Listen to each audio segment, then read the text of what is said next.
3, 2, 1, and go.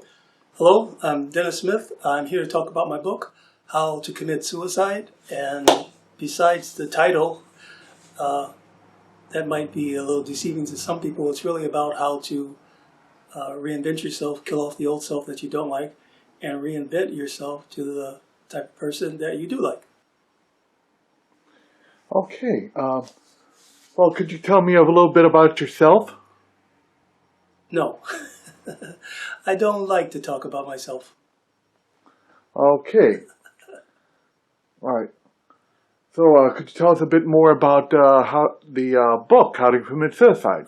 The book was an idea that came to me in a dream. I had two friends that committed suicide and a third friend who I believe committed suicide by drinking himself to death out of depression. But the two friends who committed suicide, they were, I was angry with them for like 20 years and really fell in denial about the situation of how they committed suicide. They didn't know each other, but that was interesting because they both came to me at different times and then together. One guy, should I talk about how they committed suicide? I don't want to influence somebody else to do it. Well, but maybe you should talk about how their leaving you that way made you feel. Angry, because I'm the type of person that I don't believe in suicide. I think it's for cowards, and that's why I went into denial about our friendships, because they made me so mad, especially the second time it happened, that I remember being angry at myself, thinking, why are you choosing friends that have the ability to do this? But anybody has the ability to commit suicide. I mean, even the most sane or normal person. And that's something I picked up after I finished writing the book, or as I was writing the book. So that's one of the things you learned in researching and writing How to Commit Suicide. Yeah, you could say that. Yeah. Well, anyway, in this dream, the first dream, I've been angry at these guys for like 15, 18 years.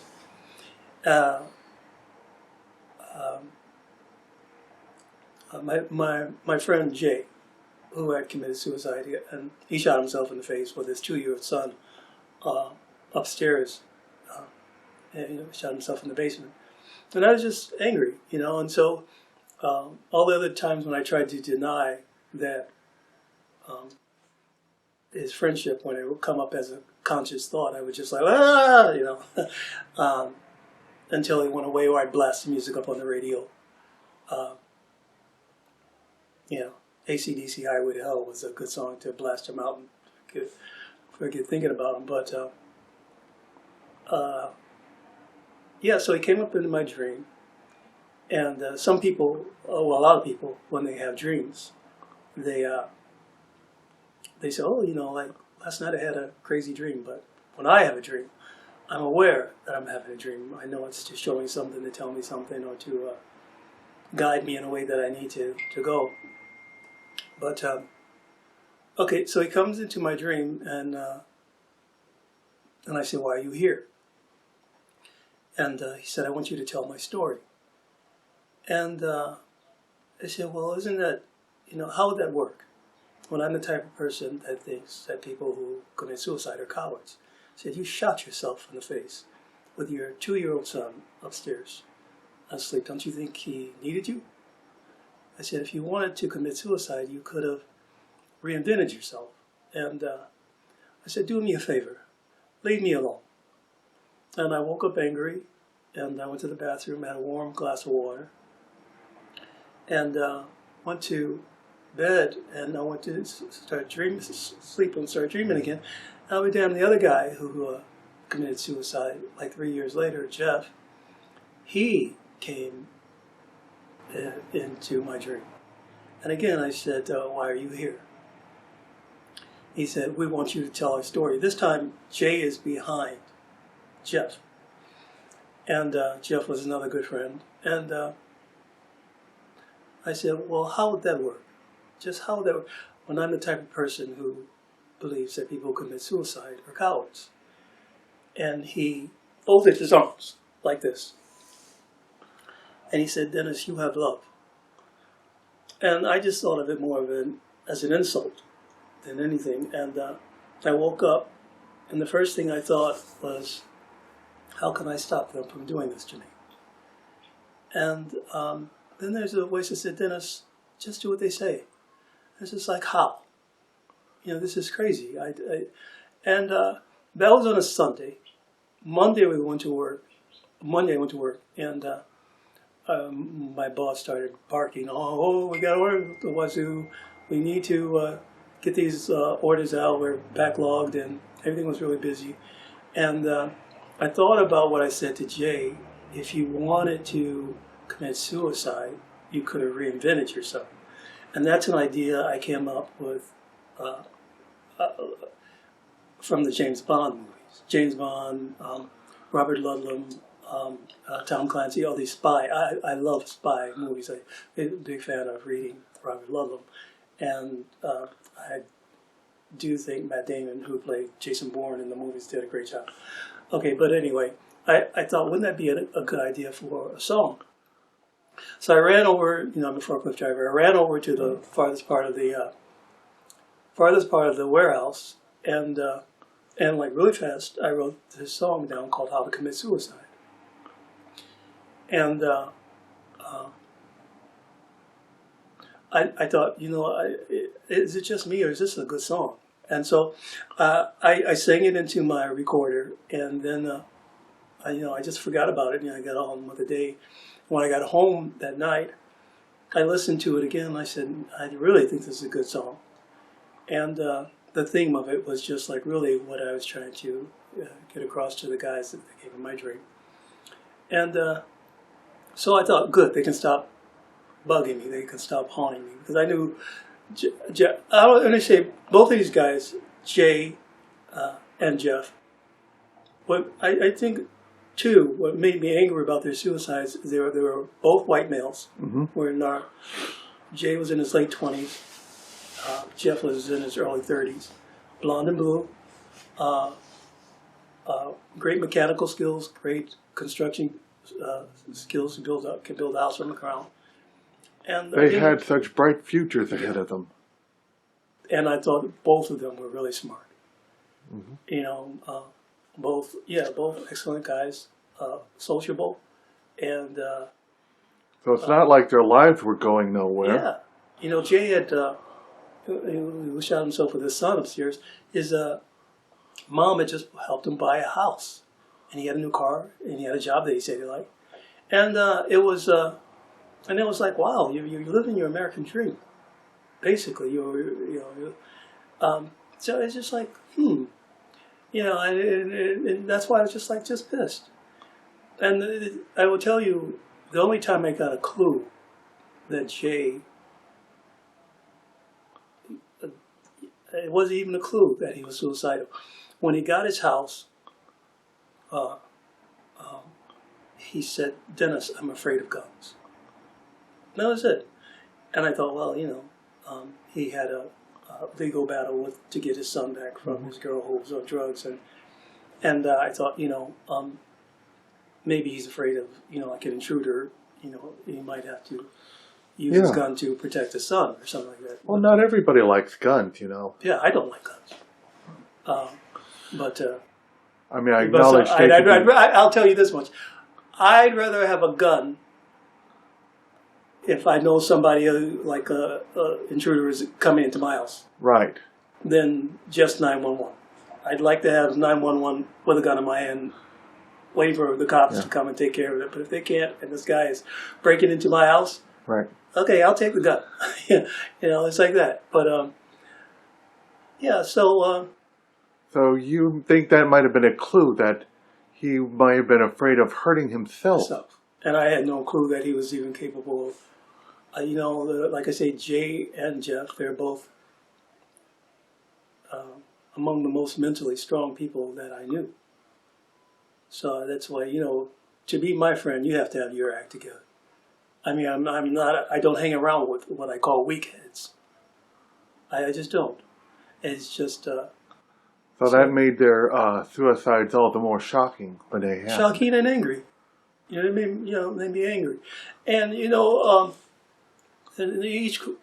both cases, we thought of each other as brothers. We're brothers, so we always thought we could talk to each other about it, any and everything, and we did it.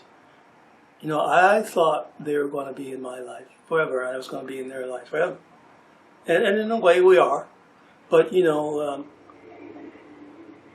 it's in a different way. So I wrote the song, showed it to you, and what did you think of it?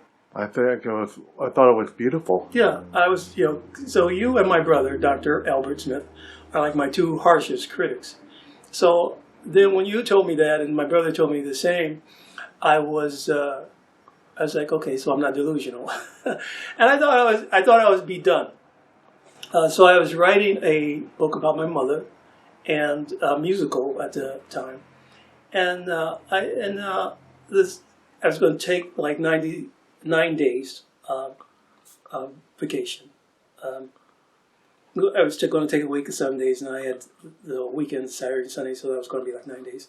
I was going to finish my mother's book and this other book, this other musical I was writing, and this voice came to me.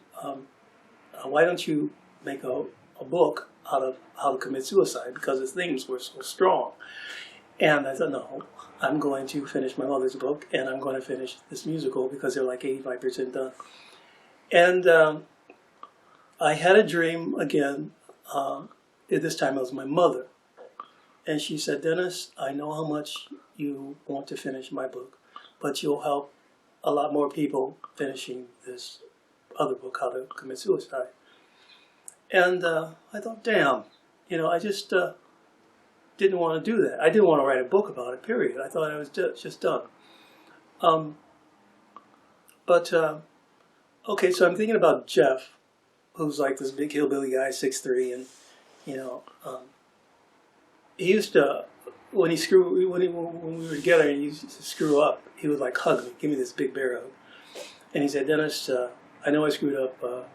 Will you forgive me? I said, yeah, forgive me. Yeah, I forgive you. Like, let me go.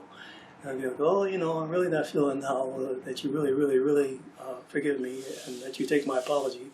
I said, come on, Jeff, let me go. And he just wouldn't do it. But he was like, how they say, a lovable goof. Uh-huh. And you just couldn't be angry with him for very long. But he also had like a stubborn side. I don't know if you ever saw the movie Ghost with Whoopi Goldberg and Patrick Swayze. Yeah, actually I have. Okay, so it would be like when Patrick Swayze starts this thing, Henry VIII I Am, and I knew Jeff wouldn't leave me alone until I did this book. So I said to them both, I said, okay, if I'm going to do it, I'm going to do it my way. And it wasn't going to be in a way that was going to hold someone's hand and try not to walk on eggshells, as they say, or try and trigger things that would baby somebody through the emotional side of suicide. I thought, in my mind, it's like, I can't stop you from committing suicide, and you can't stop me from committing suicide. The person that responsibility belongs to is me. Right. Well, the person that responsibility belongs to is you. And it's not a doctor. It's not your loving parents or friends. I love you, please don't do that. It's not going to prove anything. That's your responsibility. And I was surprised that during the time that I wrote so many songs that complemented that thinking. And I'm a songwriter first. So yeah. You've explained that in your in online interviews. Mm-hmm. You are a songwriter, and you read a book by Vicky King. Vicky King, yeah. How to write a movie in 21 days. That changed my life. I did not even think I had the capability of writing a book until I read her book. So if I ever get to meet her, I'm going to give her a big bear hug. But that was a $15 book. I bought at Half Price Books in Chicago. I got it for like $7, and then there was like a 20% day sale that day, so I got it for even less than that. But it was life-changing. I kept that book around the house for like 6 months until I said, either read it or throw it out. And, out of that, reading that book, I wrote Black on Black in like exactly 21 days. Black on Black is... Black on Black was my first novel about urban crime. Not urban crime, black on black crime. I hated the people being so comfortable with this idea of black on black crime. And thinking that, oh, you can't do anything about it. Yes, you can. Or that's just the way it is. No, it isn't. It's that way until you do something about it, until you make an effort. Well, isn't that how anything ever gets better? Yeah. People think, well, this is the way it has to be, and then some brave soul says, no, it doesn't. That's right. Yeah, exactly. Agreed. So, that was the situation with that. And I'm proud of the book. One of the questions that came up in one of the interviews, online interviews, they asked me, who do you think will best benefit from the book? And I said, who do you think would benefit from reading How to Commit Suicide? And it was like the most depressed to the most positive, because the songs are great. It just are. I say they are because when something comes through me and it doesn't feel like I wrote it, and I look back and it's in my handwriting, I know that's something that's bigger than me. And just like the book, and the way the characters drove me to tell their stories, and the addition to being able to add the addition of the songs that are healing, that are life affirming, that are empathetic, and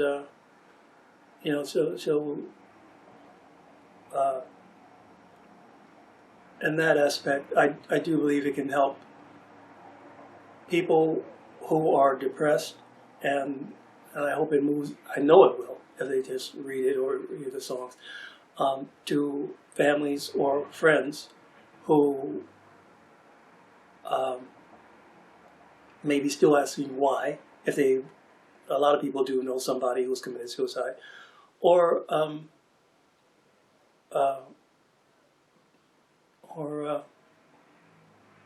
can help them heal and move on in the aspect through the power of music, because songs are powerful enough. And a lot of times you hear about families or the mother, father, husband or wife, they'll say it was this song that got me through my son or my daughter's or my husband or my wife's suicide. And so I'm aware of the power of music. And so when I wrote those songs, and I would sing them, or I would look at the lyrics, I say, I can see how something like this could help somebody. Okay. Is there anything else you'd like to add? Where can people get this book, Oh, it's on Amazon. Right now it's an ebook. And when we get our sales together and we're making our first million, we'll put it in print form on or on our website, lionsquarter.com. That's LIONSQUARTER.com. I'll go ahead and put I will go ahead and put the addresses as a caption. Okay. Yeah. Any concluding remarks? I at the beginning of the book, I wrote, I put in for Robin Williams. And at the end of the book, I put for Jeff and Jay, who was in my dream. Yeah. Robin Williams was the comedian. Yeah, you were a big fan of his, yes. I remember. Everybody knows who Robin Williams is, worldwide genius. And when he too committed suicide, I imagine it was a... It was a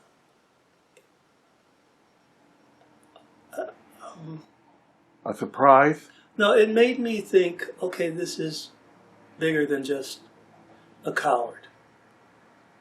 Okay, it made me think, now to me, Robin Williams was like the Michael Jordan, the Michael Jackson, the Mike Tyson of comedy. Yeah. I just, like so many millions of his fans, I adored him. And that was odd. And I just, it just, if it was one of those things that made you go, that was it. And it just hurt me deeply. And, the situation you're praying for his soul. And that is the thing with Jay, Jeff, and my friend Graydon, Graydon Goldsby was his name. He was a musical prodigy. He studied at Juilliard. He was a graduate of Juilliard. And we were childhood friends.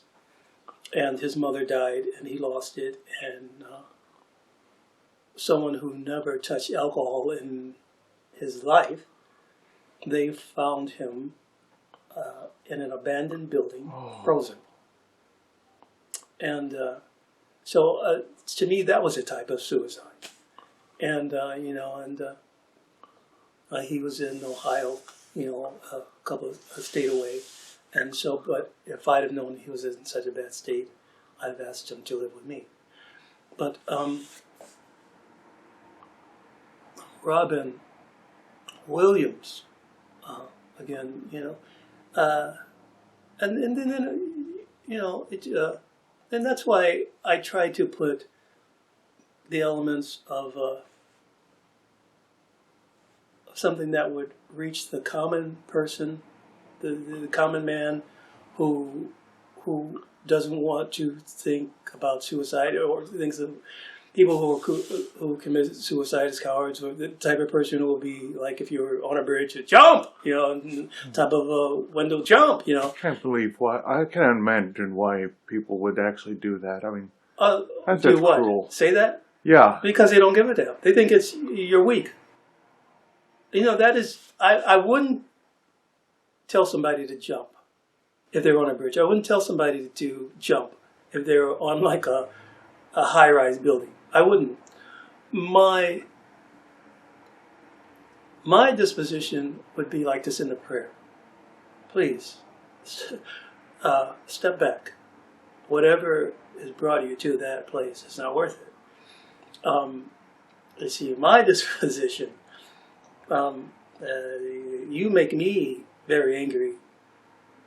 I'm going to say, fuck you. Something that gets so difficult in your life where you can't figure out the puzzle and it's causing you mental and physical distress to the point where you're like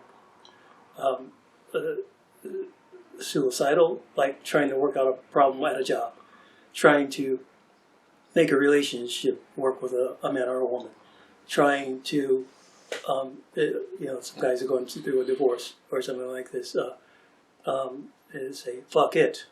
And it's just, my disposition is self-preservation. And self-preservation is very simple. Save me, fuck you. If you can, you save your own life. Oh, it's that clear and dry for me. So when the average man or woman who thinks you're weak to get up on a bridge, who thinks you're weak to get up on a ledge, to thinks you're weak to put a gun in your mouth, who think you're weak to hang yourself, pop pills, slit your wrist, whatever. They're thinking, yeah, so what? It is. You ask them, they'll tell you that.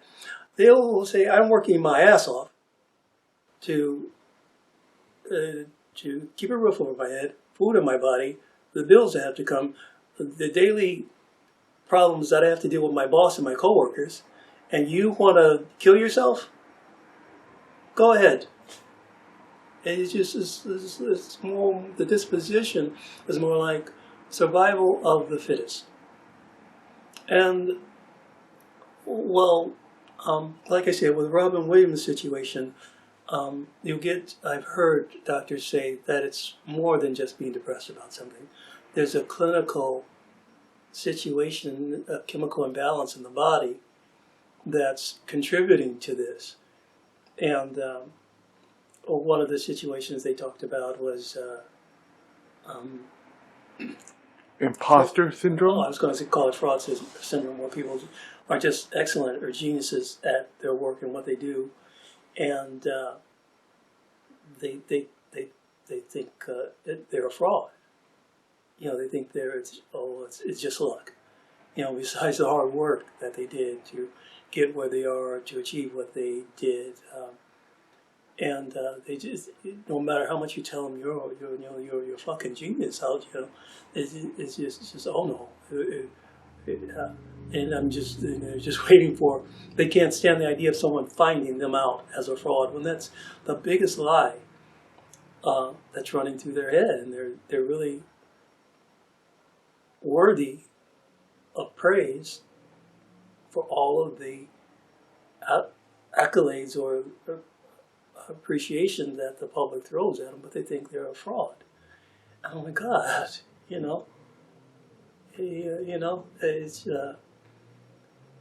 so yeah, that's wrong, and that's something that they have to get right in their head. But I was hoping through my songs that people could find balance. That is what my friends did not find. I call it balance with the universe, balance with daily life, balance to be at peace with now. And not only at peace with now, progress, have an agenda for your life and dreams and work to make them come true. I can say if it was a movie, it would be rated R, because I cuss a lot in real life. So all my characters cuss. But I think, and that I know one of the things I liked about doing this book was that it gave me an opportunity to push my characters out of their comfort zones. And that is something that the average person who is experiencing a depression, they want to close people off or push people away, or and they really need to find out the truth of why this darkness won't go away. And my disposition, or what I've learned, because I can say in my early 20s, when I was building my life,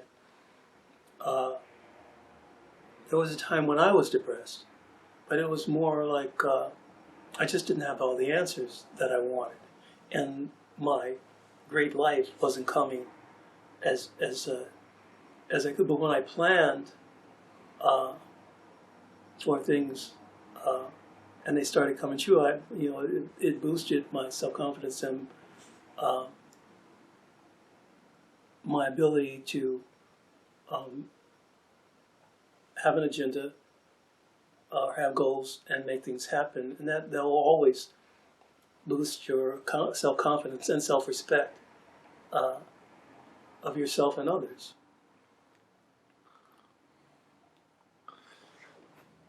Is there anything else you'd like to say? About the book? Yeah. Hmm. About the book, about yourself, Uh, about your friends? I'm proud of it. Like I said, it was an interruption, and I do believe it's going to help potentially millions of people. And I, uh,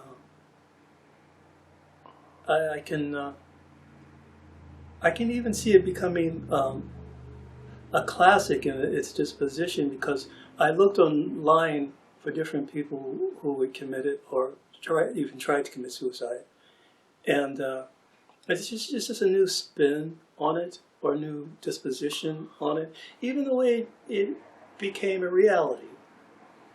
Um, how I felt like I was used by an entity, a spirit from a spiritual realm, to write it. At first, I was insulted about those guys coming into my dreams, but now I have to say thank you, Jeff. Thank you, Jay. Thank you, Graydon. Because